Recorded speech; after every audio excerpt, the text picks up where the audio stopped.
Hi friends, journey of us YouTube চ্যানেলে আরেকটি নতুন ব্লগে তোমাদের সবাইকে স্বাগত।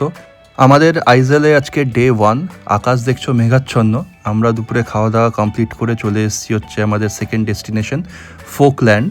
এটা আইজলের সিটির মধ্যেই একটি রিক্রিয়েশন পার্ক বা অ্যামিউজমেন্ট পার্ক বলতে পারো। বিরাট বড় জায়গা, পাহাড়ের ওপরে পুরো এই পার্কটা। এখানে অনেক কিছু জিনিস আছে, তো আমরা সেই জন্য এসছি।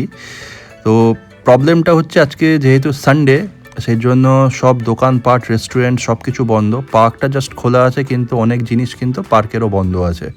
তো আমরা জাস্ট ঢুকেছি, একদম এন্ট্রান্সে টিকিট কেটে আমরা চলে এসেছি একদম এইখানে। এটা হচ্ছে একটা রেসিং ট্র্যাক। এখানে লেখা আছে মিনিমাম প্যাসেঞ্জারের হাইট আর মিনিমাম ড্রাইভারের হাইট।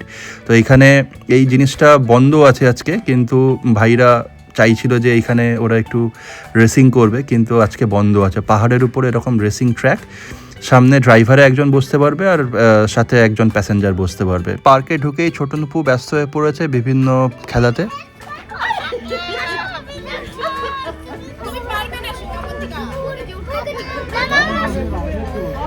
ওঠো ওঠো, পারবে পারবে, ওঠো ওঠো ওঠো, কিচ্ছু হবে না, কিচ্ছু হবে না, ওঠো। ওর পাছুতে টোকা মারো।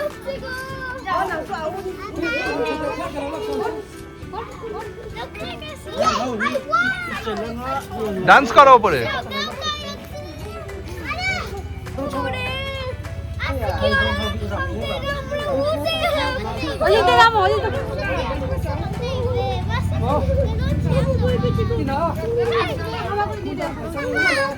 হামাগুড়ি দে, হামাগুড়ি দে, হামাগুড়ি দে। কিছু হবে না, যাও, পারবে তুমি, যাও। আচ্ছা দাঁড়া, আসো আসো আসো আসো।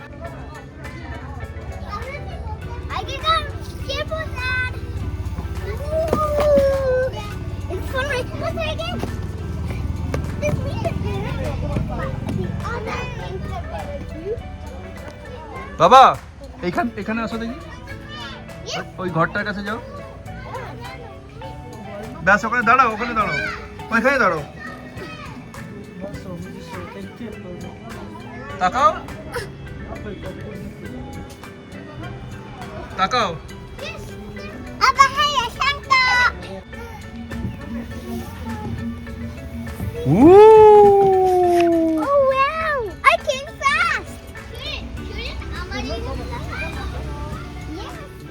বাচ্চাদের জন্য প্রচুর খেলার জায়গা ছিল, তো দেখলে সব দোলনা টোলনার উপরে সবাই দোল খেয়েছে।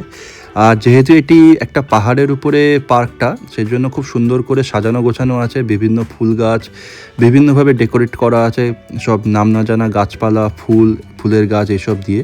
প্রচুর লোকজনও এসছে এখানে, যারা ছবি টবি তোলার জন্য এসছে। আমরা দেখছিলাম যে বেশ কিছু গ্রুপ এসছে। আমরাও চারদিকে একটু ঘুরে ঘুরে দেখছি। আর এখন বাজে হচ্ছে বিকেল 4টে, 4:30। মেঘলা ওয়েদার, খুব সুন্দর লাগছে, হালকা হালকা ঠান্ডা হাওয়া। তার মধ্যে আমরা পার্কটা ঘুরে দেখছি। বাচ্চারা এখানে বেশ সুন্দর করে ছবি টবি তুলছে, বেশ ভালোই লাগছে দেখতে। ছোট নুপু এখানে অবন্তিকাকে ফুল দিচ্ছে, এটাও একটা বেশ সুন্দর মুহূর্ত। তো এইসব দেখছি আমি, আর বেশ ভালোও লাগছে। চারদিকটা বেশ সুন্দর করে সাজানো, দেখছো গেট টেটগুলো। এখানে সব পুরো ফটো সেশন করার জন্য আইডিয়াল পার্কটা। আইজল ডে 1-এ এটাই আমাদের লাস্ট ডেস্টিনেশন। আমরা এই পার্কটি ঘুরে তারপরে হোটেলে চলে যাব, কারণ সন্ধে হব করছে। তো এখানে আরও একটা সুন্দর জায়গা আছে, যেখানে একটা বড় জলাশয় আছে, আর সেখানে প্রচুর মাছ আছে। সেখানে যাওয়ার জন্য ছোট নুপু অনেকক্ষণ ধরে বায়না করছে। তো আমরা আস্তে আস্তে ওই দিকেই যাচ্ছি। অতসী কোথায় বসে আছে আমি ঠিক বুঝতে পারছি না, ও এদিক ওদিক হাঁটাহাঁটি করছে আর রিলস বানাতে ব্যস্ত হোপফুলি, কারণ এখানে ছবি, ভিডিও আর রিলস বানানোর জন্য আদর্শ জায়গা। তো আমরা কিছুক্ষণ হেঁটে পার্কের অন্য একটি প্রান্তে গেলাম, যেখানে ওই জলাশয়টা আছে। কত মাছ! ধরবি না, এটা এলাও না, নালে কিন্তু পুলিশ পিটিয়ে দিবে তোকে। আর পাছুগুলো রাল চলে দিবে। একটা ভেজে দিলেই হবে। এই গোল্ডফিশ আছে, দেখো বড় একটা গোল্ডফিশ আছে। ওই আসছে ওই সাইড থেকে আসছে। এই গোল্ডফিশ ওই রকম একটা বড় ছিল, কোথায় গেল? এই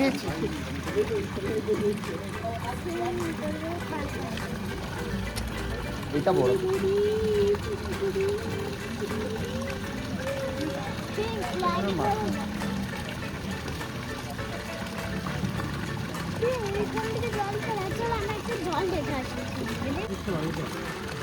মাম্মা পিসি দেখেছো?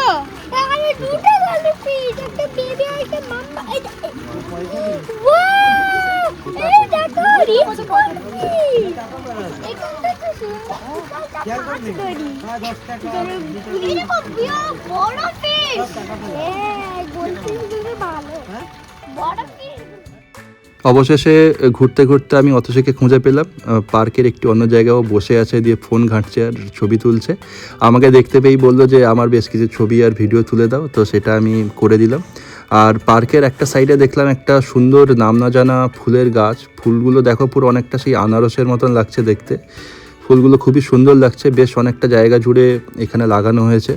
পার্কটি খুবই সুন্দর আর কি, সত্যি ভালো লাগছে। বাচ্চাদের জন্য বেশ কিছু জিনিস আছে, আর প্লাস এখানে একটা বড় ক্যান্টিন আছে, ক্যাফেটেরিয়া আছে, তারপরে একটা ইনডোর ফুটবল গ্রাউন্ড আছে যেখানে ফুটবল খেলা যায়। তো সেইগুলো আজকে বন্ধ আছে সব। মোটামুটি 5টা 5:30টার দিকে আমরা পার্ক থেকে বেরোলাম। দেখছো যে সব দোকানপাট বন্ধ, যেহেতু বললাম আজকে সানডে। এখানকার লোকেরা সানডেটাকে সানডে হিসেবেই পালন করে। আমাদের যেরকম কলকাতা বা অন্যান্য জায়গায় সানডেতেও লোকে সাইড বিজনেস করে বা কিছু এক্সট্রা ইনকাম করার জন্য কাজবাজ করে নেয়, এরা কিন্তু তা করে না। শুধু চার্চে যায় আর পুরো সানডের যে লাইফটা সেটা ওরা সুন্দর করে এনজয় করে। এখানে দেখছি একটা টেম্পল আছে, আইজল টেম্পল। সাধারণত এখানকার লোকেরা সব খ্রিস্টান, কিন্তু এখানে একটা টেম্পল দেখতে পাচ্ছি। সন্ধে হওয়ার পরে আমি চলে এলাম হচ্ছে আমাদের হোটেলের ব্যালকানিতে, আর এরকম একটা সুন্দর ভিউ তোমাদের দেখাচ্ছি, যেটার জন্য পুরো পয়সা উসুল হয়ে গেছে আমাদের এই হোটেলটায় থাকা। এত সুন্দর ভিউ মানে কল্পনা করা যায় না। একদম সুন্দর, পাহাড়ের মধ্যে ঠিক ঠিক করছে আলো। এগুলো সব হোটেল নয়তো যে লোকাল রেসিডেন্টস, তারা সব এরকম পাহাড়ের মধ্যে বাড়ি বানিয়ে আছে। পুরো পাহাড়টাই একদম ঠিক ঠিক করছে আলোতে, খুব সুন্দর লাগছে। দূরে ছোট ছোট চার্চও দেখতে পাচ্ছি, আর সামনে আরেকটি পাহাড় আছে যেটায় খুব একটা লোকজন থাকে না, সেই জন্য পুরো পাহাড়টা কালো অন্ধকার হয়ে আছে। এটাও একটা কন্ট্রাস্ট তৈরি করেছে। তো আমরা এখানে বেশ দাঁড়িয়ে বেশ কিছুক্ষণ এখানে বসলাম, একটু চা আর কফি খেলাম। ডিনার আগে থেকেই অর্ডার দিয়ে দিতে হয়েছিল হোটেলে, আর এখানকার ডিনার খুব তাড়াতাড়ি এরা করে। 8টা 8:30টার মধ্যে আমাদের বললো যে ডিনার রেডি হয়ে গেছে, আপনারা নিয়ে যান। তো একটা জায়গায়, নির্দিষ্ট জায়গায় ওরা ডিনারগুলো রেখে দিয়েছে, আমরা রুমে খাবো। তো ডাল আছে, স্যালাড আছে, সাদা ভাত আছে, আর তার সাথে আছে হচ্ছে আইজলের স্পেশাল চিকেনের কষাটা দেখছো, খুব সুন্দর লাগছে, লোভনীয়। ক্যাপসিকাম আর লঙ্কা টঙ্কা দিয়ে বেশ সুন্দর লোভনীয় চিকেন। তো গরম গরম ভাত, ডাল, এগুলো দিয়ে খাওয়া শুরু করা যাক। আজকের ভিডিওটা আমি আপাতত এখানেই শেষ করছি। যদি ভিডিওটা ভালো লেগে থাকে তাহলে অবশ্যই লাইক, কমেন্ট আর শেয়ার করে দিও, আর চ্যানেলটা সাবস্ক্রাইব করে দিও। দেখা হচ্ছে আইজলের ডে 2-তে আরেকটি নতুন ব্লগে।